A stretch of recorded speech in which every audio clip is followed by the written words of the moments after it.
Hello and welcome to the latest episode of the Racing News 365 podcast, looking back on a remarkable 2024 F1 season. Looking back on the season with myself, Nick Golding, is of course 2023 Young Journalist of the Year, Sam Absolutely Coop, and the main man himself, lead editor Ian Parks. Guys, 24 races, a record-breaking season. It has been one to remember for many reasons, which we will discuss in this podcast. But I want to start with reflecting on the podcast from this year. Ian, our F1 updates, and I've had a few days off. I've done a bit of research of things we've gotten up to as a trio this year. So, Ian, you've had some stunning backgrounds. Thinking back to Saudi Arabia with the all the carpets in the background. That was your favourite. That was still my favourite. We've had you getting told off by the Italian police, which in Imola, which stopped an episode being done. Sam, you finally showed us your Young Journalist of the Year award. I was likened to Esteban Ocon. Sam basically called Ian a horse, and only last week discussed attempted murder and actual murder. Ian has done, actually is in his office for today's episode, but Ian has done several episodes this year in various locations, multiple in his car, which actually is harder than it might sound. Yeah, you've done a couple on picnic benches. My favourite is you doing it in a pub. I mean, oh yeah, I remember that one. Yeah, we've had a pretty fun year, I think it's fair to say. With a pint in my hand as well. I remember that one in the pub. I actually had a pint. Yeah, it was good, that one. My favourite is still Shanghai, though, mate, for the F1 update. Poncho Parks was born. Poncho Parks was born. I mean, that for me, just I feel like I've got cabin fever now. Going listing all Ian's. Maybe I'll do the next one in our car. I'll go and sit in the underground garage where it's really dark. Yeah, bad it is. I think probably the most difficult place to do a podcast in a car. But guys, it has been a long season, a fun season, a record-breaking season, and as we will in this podcast, so much to look back and reflect on. So let's do, I suppose, for the final time in 2024, Sam, what is your biggest takeaway from the entire season? My biggest takeaway from the entire season is that essentially this current regulation, and obviously we've only got a year left of this specific as it is now, obviously we'll still have ground effects moving forward, but the more you know, the less you know often for these teams. And actually, it's incredibly difficult to reach that next level and get to that kind of plane that Red Bull found pretty early. But once you can, it's kind of, you're well on your way, very much in the way McLaren and Ferrari have. And I use that point and juxtapose it against Aston Martin, who have just been, in the last 18 months, just been sliding backwards. And actually, if you look at their pace this year, they have actually lost not even just relative pace, actual pace in their car. The car is getting slower in terms of lap time than it was at the start of the year, which is quite remarkable, really. So, yeah, a compound effect from Aston Martin. So my biggest takeaway is that it's essentially anyone's guess when you're trying to marry up this, ground effect with the usual traditional aerodynamics for car. And actually, my point is actually almost identical, because obviously it's similar to what we learned in 2021, regardless of what happened in Abu Dhabi. We learned during that season that actually the regulation cycle for 4 years is actually not long enough, because we're learning again that we're going into 2025, which we're expecting to be such a close season between potentially 4 teams. We're then going to go into 2026 in the new power unit regs. And unless something crazy happens, odds on, we're probably going to see one team dominate. Who, we don't know. We'll find out nearer the time. But for me, it's this point of 4 years is not long enough, because we're reaching this point where the best teams are reaching the top of their what they can achieve, and the others are now starting to catch up. And 2026 is just going to reset that. Ian, for you, what's your biggest takeaway from the season? I'm probably going to please all Dutch fans everywhere by saying, for me, it was, if there were any doubt before coming into this season, then they have surely been dispelled now by Max Verstappen's performance over the course of the past 24 Grand Prix. It's a point I highlighted in one of the previous podcasts, the way he has won now his 4 titles in very different ways. 2021, of course, wheel-to-wheel combat with Lewis Hamilton all the way through, eventually coming out on top in the most controversial of circumstances. That will never be denied. 2022, first year of this new regulation set, as Sam has touched on, started off slow, Charles Leclerc and Ferrari looked to be the class act of the field very early on. Max came through and eventually crushed it. 2023, of course, just the most dominant car and driver combination in Formula One history. And then this season, looking like it was going to be another crushing performance. And we saw Max having to really fight tooth and nail over the course of this past 17, 18 Grand Prix, 17, 18 races since he won the first 4 in 5. The next 3 wins that followed were tough, but he got over the line. And then after that, of course, he went on that 10-race winless streak. And that's when he really had to dig deep. We discovered a lot about Max as a driver and as a person. Yeah, of course, he was furious after the Italian Grand Prix, describing his car as a monster. But he and his team came to the fore, and he dug deep. He conjured results, some against the odds, some over and above the performance of the car itself on certain occasions. And, he, as I say, he fought tooth and nail to get this title. And I think we saw a very mature Max Verstappen come to the fore over these past few months. Yeah, there was a couple of odd moments, of course. His incidents with Lando Norris in Mexico City, for argument's sake, his first lap collision with Oscar Piastri in Abu Dhabi, which was a very rare error for him to make. He went for a gap, took it, didn't come off. Normally, Max is a bit more assured with those kind of judgments when he goes for those. So, as I say, maybe the pressure was off a little bit.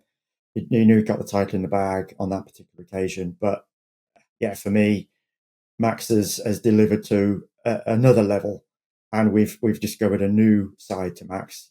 And I've enjoyed watching that particular Max Verstappen over the course of this season, the one that's really had to fight compared to the one that was just so dominant in 2023. But of course, that was just a different class above compared to everybody else. This time around, yeah, really enjoyed watching Max Verstappen perform this year. Yeah, completely agree. And obviously, for those who are listening or watching this podcast, the way this review is going to work is we've got a few categories we're going to go over and discuss, which will basically be our way of looking back on the season. So, Ian, I'll come to you first and on the first topic, as I've got a feeling you've just given your answer there, but maybe I'm wrong. For you, who was your best driver of the season? And just for those watching and listening, it doesn't necessarily have to be Max, because actually there has been some other real standout performances this season. But for you, Ian, who was your best driver of the year? Yeah, I think we've already done internally, folks, just to let you guys know, there will be a top 10 drivers of 2024 coming out. And I polled the team. I asked each of my 4 guys that work with me to give me their top 10s. I put mine in as well. And you will not be surprised to hear that all 5 of us have said that it was Max Verstappen. You can't look beyond Max for pretty much every reason that I've just given and gone through as to my biggest takeaway. He was my biggest takeaway. Yes, there are other points I could have, picked upon, of course, but for me, as I say, we saw a very different Max Verstappen, and I've thoroughly enjoyed watching that very different Max Verstappen having to really prove himself and really wrestle that RB20 to results on occasions to help carry him across the line to get that 4th driver's title. In terms of the team, I can't shy away from the way the Constructors' Championship ended. Yeah. And once again, you've got to go with the leading team in that category, and that was McLaren. They just continued on that trajectory that when they hit their stride in Austria 2023, and it's been an upward curve ever since. They've just been the team that has continued to deliver with its upgrades, whereas other teams have brought upgrades that simply didn't work. Ferrari, of course, being the primary one, we've discussed on many occasions. That Spanish Grand Prix upgrade didn't work. Mercedes post summer break upgrade didn't work. Just when they went into that summer break, seemingly having got on top of all their issues, whereas McLaren, their upgrades have been measured, mature, and when they've been placed on the car, for the most part, they've worked. So for me, best team, McLaren. McLaren. For best team, I completely agree, and actually for best driver as well. But I do want to give a special mention. I think Max winning the title has kind of overshadowed this a little bit, but I think actually a driver who I think has been amazing this season and has gone under the radar is Carlos Sainz, given he went into the season knowing that he was out Ferrari at the end of this year. And I think, for me, him winning in Australia just, a few days after his surgery for appendicitis, I think was a remarkable story. And I think for him, he's a driver who can hold his head very, very high, got the word out eventually. And actually, alongside having to wrestle, obviously, knowing he was losing the seat to Lewis, at the same time, having to ensure that he gets the best seat he can for next season. So I think Carlos has been a brilliant, brilliant driver this season. Sam, for you, your best driver and team of the season? Well, I mean, obviously, as Ian mentioned, it's Max Verstappen, driver-wise. Yeah. But I'm actually going to talk a little bit about my second best driver of the year, because Ian so brilliantly has summed up Max's year. For me, Charles Leclerc was just fantastic over the course of the year. I think he was caught a little bit off guard, a little bit unawares at the start of the year, but how strong Carlos Sainz came out the gates. Really, this kind of fire and fury of losing his seat, and this, we really saw a rejuvenated and revitalized Carlos. And I think Charles had to kind of recover from that slightly. And I think in particular, to be as close to Lando as he was in the Drivers' Championship, despite that awful upgrade that Ferrari had to wind back from Spain onwards, I think really just shows that he has unlocked another level. Yes, obviously Lando's made significant gains, as we've already mentioned. Max has found that new kind of, that new level that he needed to draw from to win this championship. But Charles knew that next year he's going up against Lewis Hamilton, the most decorated driver in F1 history. And he knew that he had to kind of assert himself, show that he had that ability to really separate himself from Carlos. And he did. If you look at the final point standings, the first time in their 3 years, first time in since I think it was 2022, obviously 2021, when they're first teammates, Carlos actually beat him. And then 2023, they were both pretty close. So I think for Charles to take 3 wins, 2 huge wins in Monaco and Italy, massive for him, massive for Ferrari. I think he's really stamped his mark on that team at the most important point, knowing that Lewis is going to be alongside him next year. So for me, Charles, I think, has had a fantastic year in that sense. Team-wise, McLaren, I think they maybe, again, similarly to Charles, were caught a little bit unawares by the improvement from, say, Ferrari over the winter. They were slightly, they had a little bit of ground that they had to remake up. But when they did, they were just so consistent in putting those upgrades. They didn't put a foot wrong in that sense where everybody else did. So undeniably, it isn't a case that someone else has lost that championship, even within the context of Sergio Perez and Red Bull. They have absolutely earned that. And so kudos to them. Hats off. They are deserved Constructors' Champions. For certain. Of course, it's a good point to mention to those who are watching this podcast on YouTube. Let us know your thoughts in the comment section below on anything we discuss, and let us know your favourite points from the season and anything you want to discuss. On top of that, we are running a Racing News 365, a Christmas giveaway. So make sure you are subscribed to this very channel, racingnews365.com, to have a chance of winning some amazing F1 prizes. Back to the podcast, next topic, and I'm going to lead us off with this one.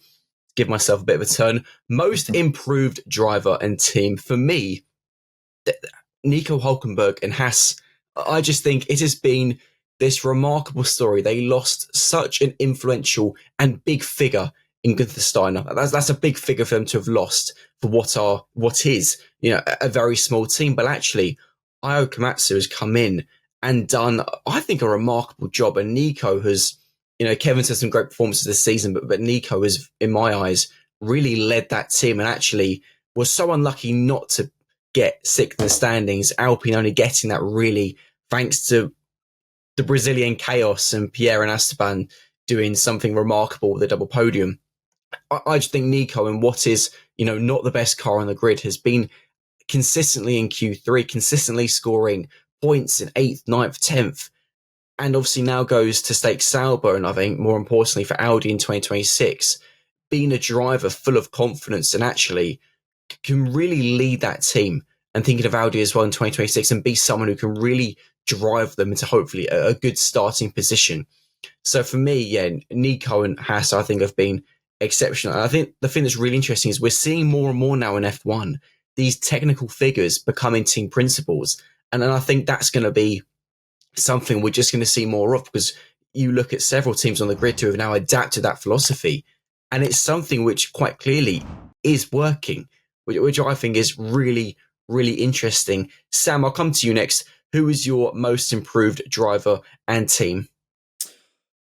I mean, team-wise, it is Haas. You're absolutely right. It's Haas, and credit to them for having the imagination to see that how strong part of their bench was in Io Komatsu. Because as you mentioned, making a change like that looked so odd from the outside to so many people.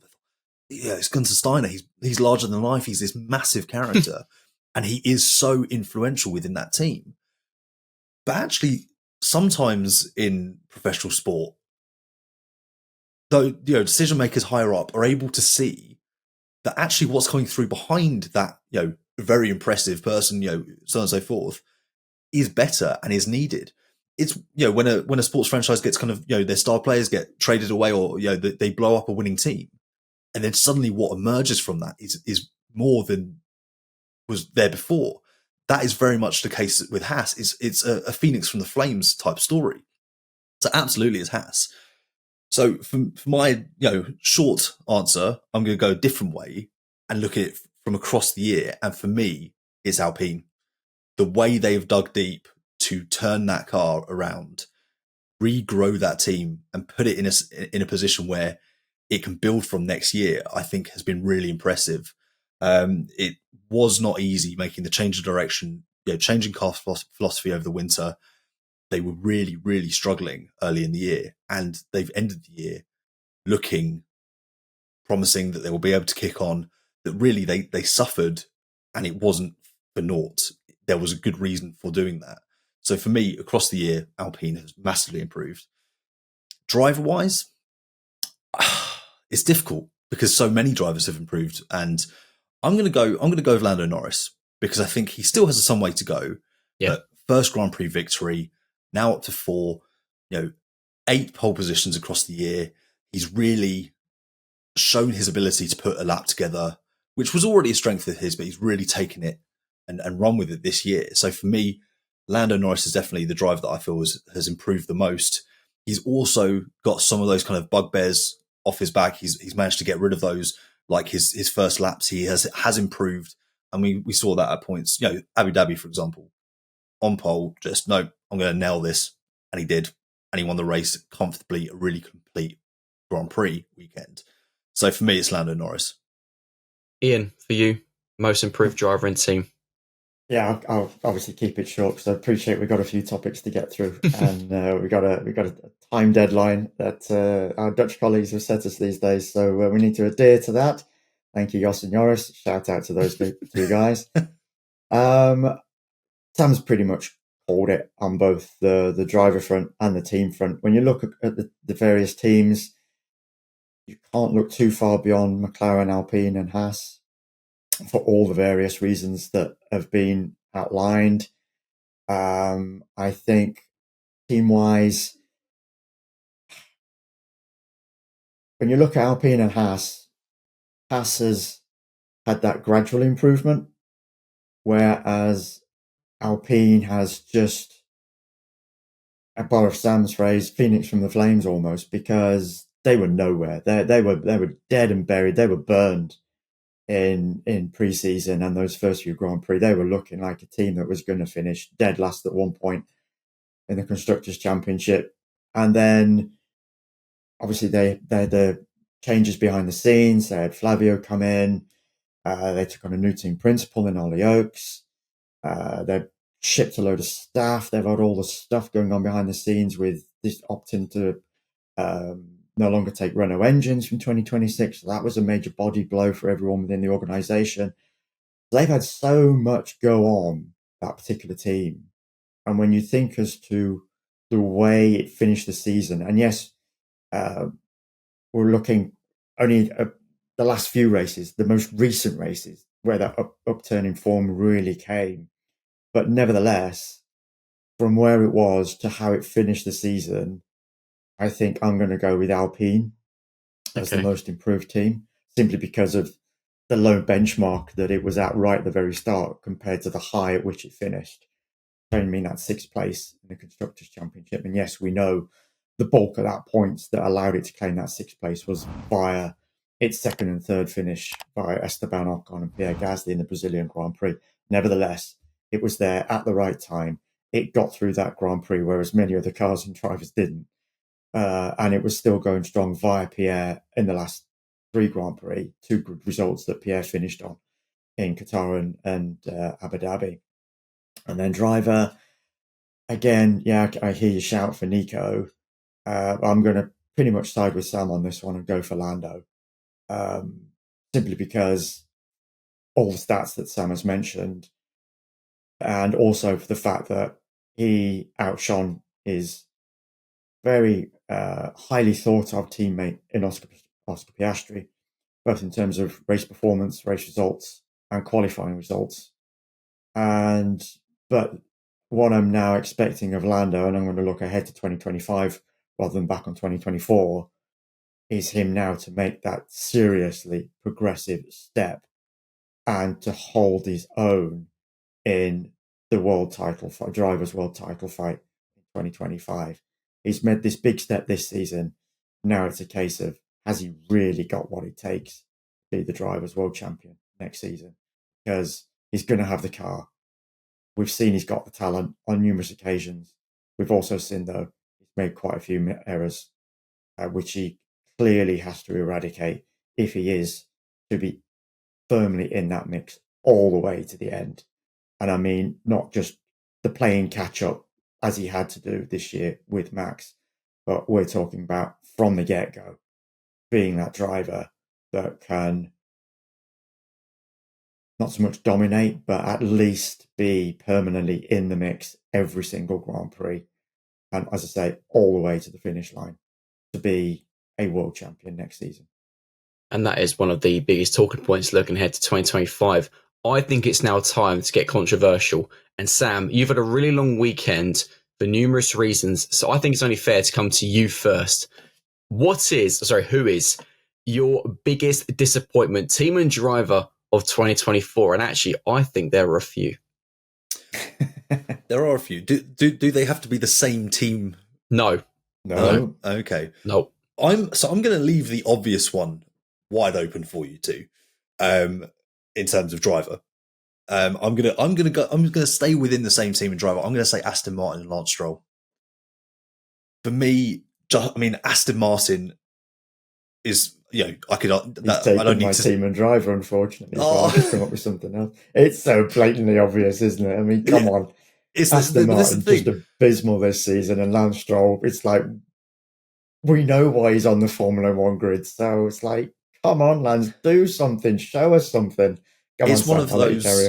It's what it says on the tin. I can answer this question in 4 words. It's almost more impactful to not elaborate on it. Just say Aston Martin, Lance Stroll. That's it. Because it's so evident, isn't it? So yeah, I think the silver lining, the bright point for Aston is some of the moves they've made this year will set themselves up very, very well moving forward. Honda, Adrian Newey, huge. But it's now a case of putting together the foundation that they can then build from. Because as things currently are within that team, I think that's a lot of talent, a lot of ability and skill that will maybe go lacking, wanting, if Aston can't make serious ground over the next year. But also the point of big talent means big money being spent. And of course, if they don't start performing, maybe not next season, they're looking more at 2026. And you imagine that Lawrence Stroll is going to start asking 1 or 2 questions. Ian, your turn. Most disappointing driver and team. Are you going to leave the obvious one open? Well, I know. I'll leave the obvious one open for you. And I'll obviously look at other teams and other drivers in particular, because obviously Sam has taken, for me, what would have been my 2, because as for the reasons I pointed out, that Aston Martin, for all that talent, all the resources. And yes, I know they've had changes behind the scenes. They've changed factory, big shift. They've changed personnel, big shift. And they've got the new wind tunnel coming online early in 2025. They've got the new simulator going to be up and running. It's going to be massive help. But for that team and with all those resources, they should still have done a damn sight better than its finishing position of 5th this year. Okay, it matched last year's finishing position. What I'm referring to is the number of points it lost this season compared to last season. It is huge. I think it's something about 150, Sam, or something along those lines, guys. Yeah, well, I mean, I'd have to look back to be specific. Fernando Alonso alone went from what? Is it 206 points to 70? Yeah. Which is a huge loss in terms of points. And Fernando, for all we can tell, got the most out of the car. He was inconsistent at points, don't get me wrong, but he got a lot out of that car. So I'll pass back to you, Ian. But 280 points last year, 94 this year. Nearly 200 points lost this year to last year. So absolutely Aston Martin. Very quickly, Williams went backwards, of course, 7th in last year's Constructors' Championship, and a very, very disappointing 9th on this occasion. Not a massive points difference, in fairness.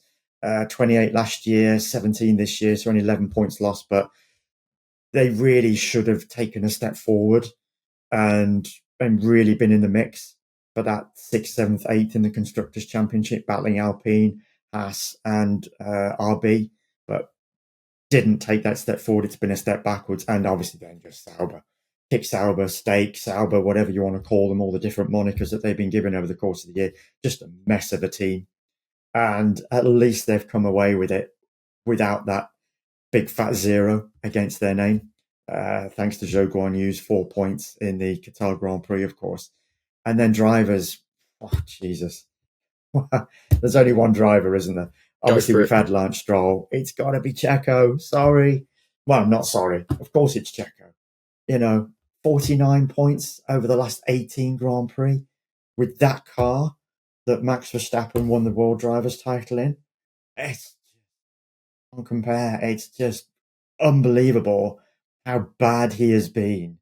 And but for that contract that he signed in early June, really Red Bull, Christian Horner, Helmut Marko must now be banging their heads against the wall thinking, why on earth did we do that? They did it for one obvious reason, to try and give Checo a bit of stability, to allow him to settle into the team again.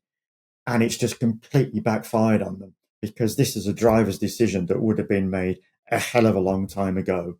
There's no way, without that contract for next year, that he would have that seat, right now.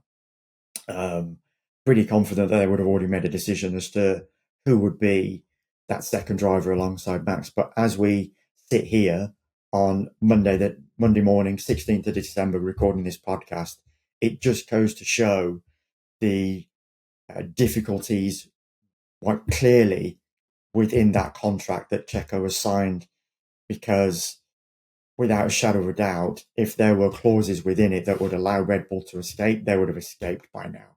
And we would have heard the decision that we've long been expecting, that Checo is not going to be in that car for 2025, and either Liam Lawson or Yuki Tsunoda will be. But here we are, 8 days after the season is finished, and we still don't definitively know who is going to be Max Verstappen's partner, because Checo, on that form, the way he finished that season, and let's face it, we're talking 3 quarters of the season, because he did okay in the first quarter, but the 3 quarters, 49 points in 18 Grand Prix, he'd be out in any other team, under any other contractual situation.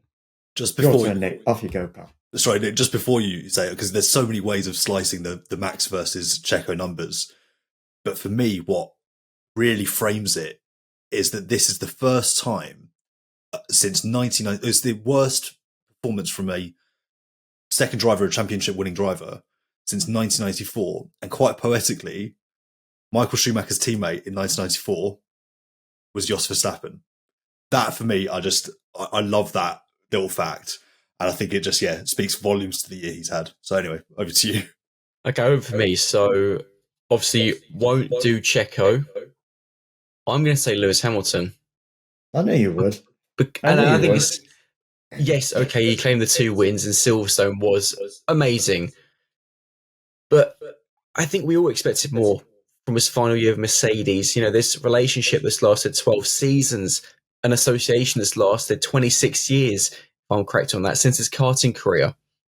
And it has just dwindled out, it feels. And it's sad because I think also part of that reason is Mercedes really, again, still don't understand the regulations. Ian, you mentioned at the start of the show that this, after the summer break, Mercedes, we thought we're going to be the team to really push and claim more wins. And it just didn't. It faced another setback. So for me, Hamilton and Mercedes are perhaps biggest disappointments. I also want to mention RB or Racing Bulls because looking back at the updates in the podcast from the start of the season, when this whole rebranding and then working closer with Red Bull was discussed, we were saying they'd be challenging for 5th in the standings, maybe even the occasional podium. And we just haven't seen that, despite Yuki Tsunoda actually being in contention for most improved driver. That team is still, I don't think it understands what it wants to be. Is it a junior team to help the young drivers come through? Or is it simply a second team to Red Bull? Because even if Yuki stays there for next season, that'll then be his, 5th season with the team? Yeah. And then you've got to start raising questions. Okay, so how long is Yuki classed as a young driver? It's just, and I think that's something else that'll be interesting next season if RB or Racing Bulls will push on a bit more regardless of who's in that team. Because for a team with that amount of money as well, finishing 8th, it is not where it should be. Let's spin back, though, to the positives and stop speaking about the controversial. And Ian, going to come to you first on this one. Your favourite race of 2024, and actually in a season that was record-breaking with 24 races, thankfully, quite a lot of them were pretty good. Mine's an easy one, Brazilian. Sao Paulo. Oh, I got it wrong. See, Sao Paulo Grand Prix. Should be the Brazilian, but they call it the Sao Paulo Grand Prix. It used to be for many, many years. Sao Paulo. I mean, come on. I mean, that race just had absolutely everything. It gave us the inclement weather. Hold on, let's start from the very beginning. It gave a qualifying and the Grand Prix on the same day, which is supremely rare for a start. Both were in the red. Both had multiple crashes. And then we had Max Verstappen produce a drive for the ages, coming from 17th on the grid. That was his grid slot anyway, but 2 cars ahead of him didn't actually start. So he was actually net 15th. But even so, regardless, it was just a brilliant performance. He kept that car on track when everybody else pretty much was faltering behind him. Lando Norris went into that with a great opportunity, starting on the front, with Max all the way back to really take a massive chunk of points out of that Drivers' Championship lead that Max held at that particular time. Didn't do it. And that's where effectively the Drivers' Championship was won and lost on that particular day. Yes, of course, Max won it in Las Vegas the following race, but that result, that performance, that entire Grand Prix weekend was just one to behold and to savour. So for me, no brainer, Sao Paulo. So over to you guys, because I think it's going to be a tough call after that. Well, actually, I want to build on that, Ian. Sam wanted that one.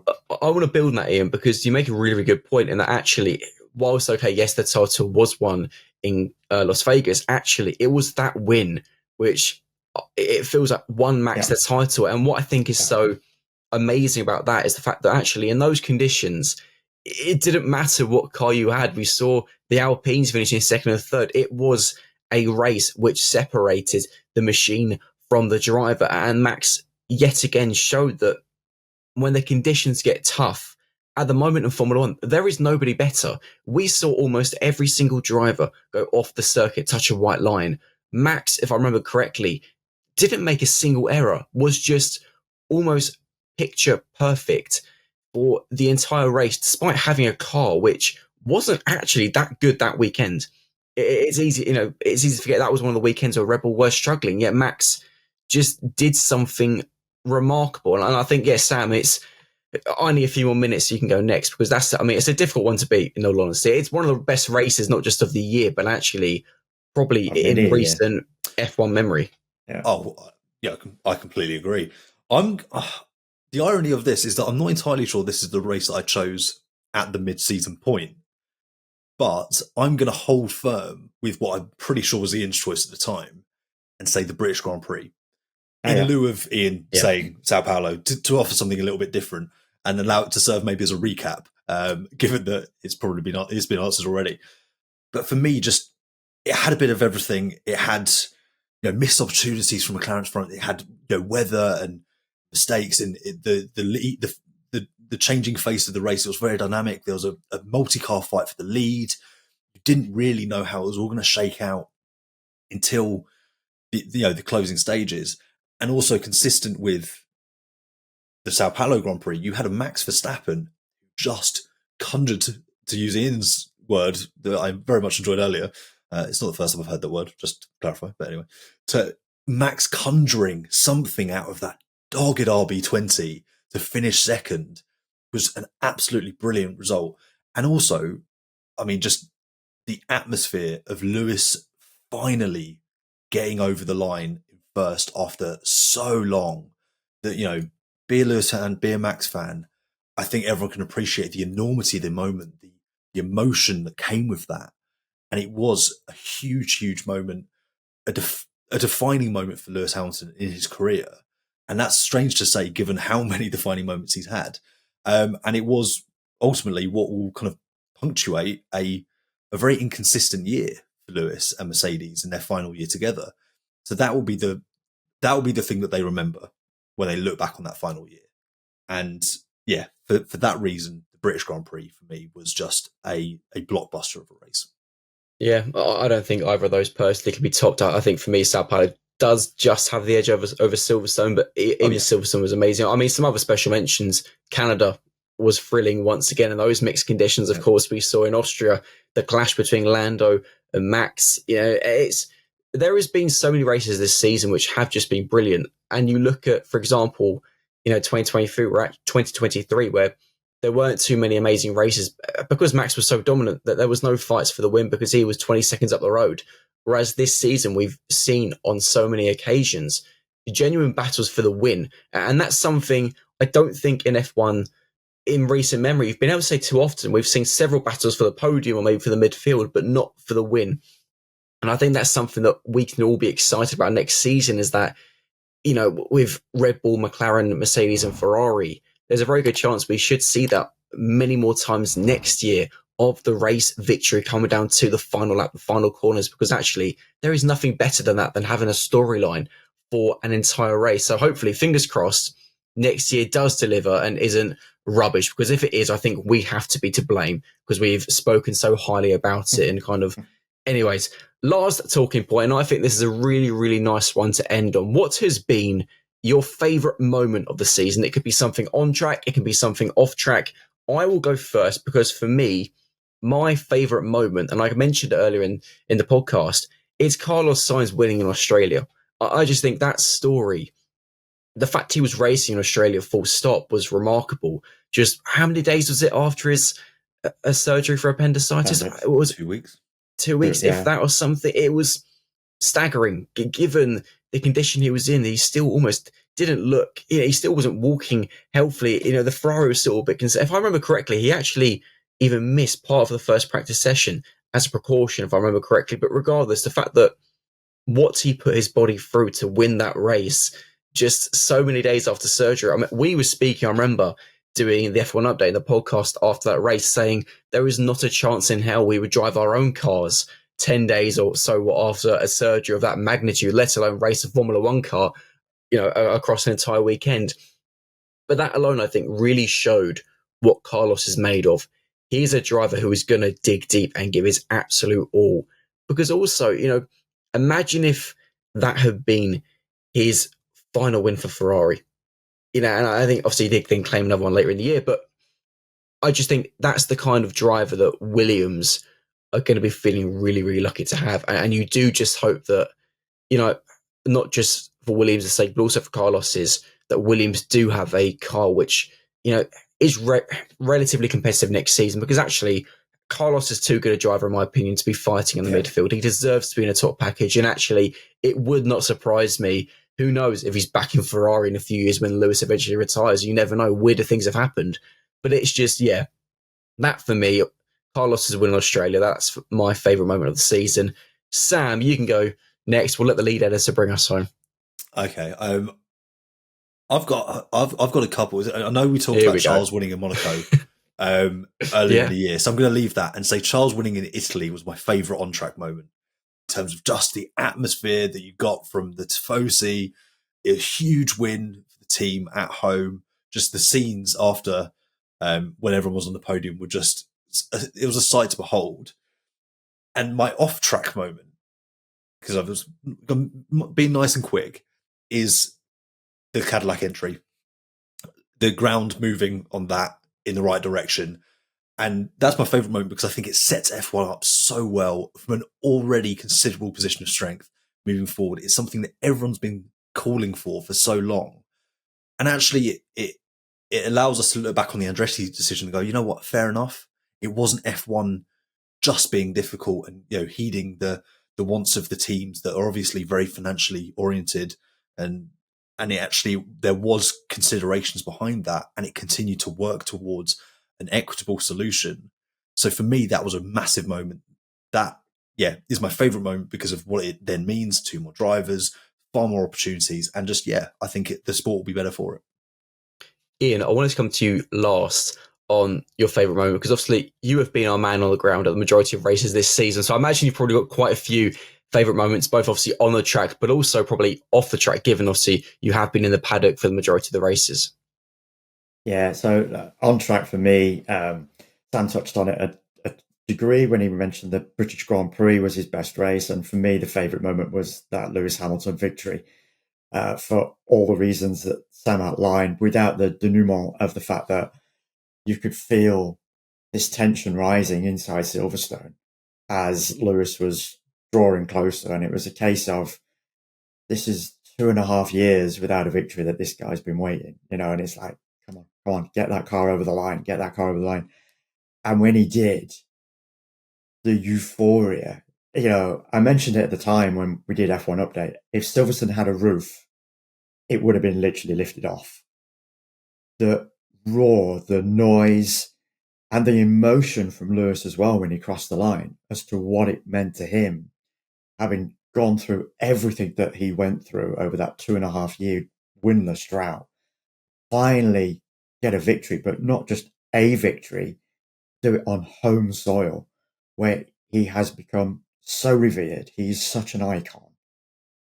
And as I say, just everything around that particular moment was just very, very special. Even from a journalistic point of view, never mind a Formula One fan point of view, whether you're a Lewis fan or not, just from a journalistic perspective, it was a great, great feel-good story. So that's my best on-track moment. Off-track, I think it's those that you and I have shared, Nick, on F1 Update, because this is the first season of us having done this collaboration. And you touched on quite a few of them at the very start of this podcast. My favourite for me, and it always makes me smile, is the poncho parks. And I think it was you that coined that phrase, if I remember correctly. Me stood outside doing an F1 Update episode in the pouring rain, wearing one of these see-through ponchos, because I had left my raincoat, I think it was at the hotel or somewhere.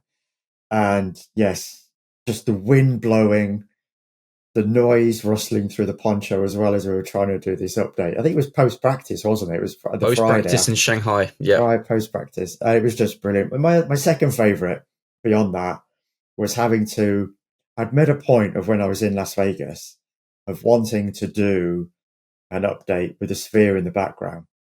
And it wasn't that easy to get to, given the relation of the track and the relation of the media centre in correlation to where the sphere was.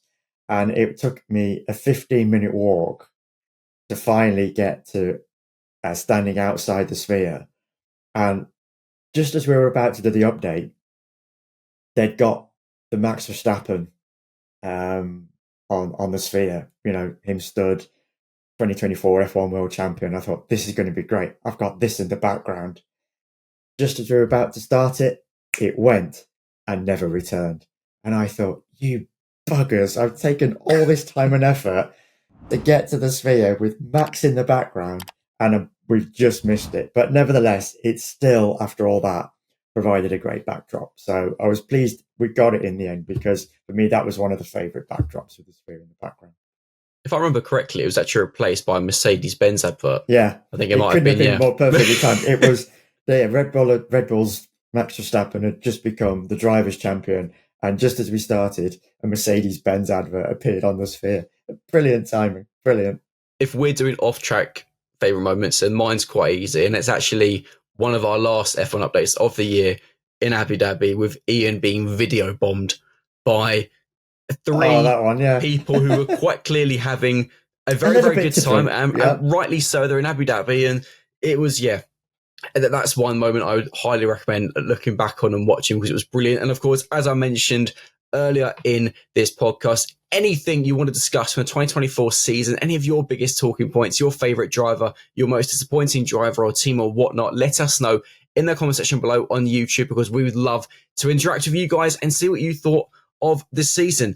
This is not the final episode of the year. We will be back next Monday for the final Racing News 365 podcast of 2024. Do not miss it, because it is going to be a very, very fun one, but I'll keep the surprise until next Monday. Until next Monday, this has been the latest episode of the Racing News 365 podcast from myself, Sam, and Ian. We will see you next week. See you later.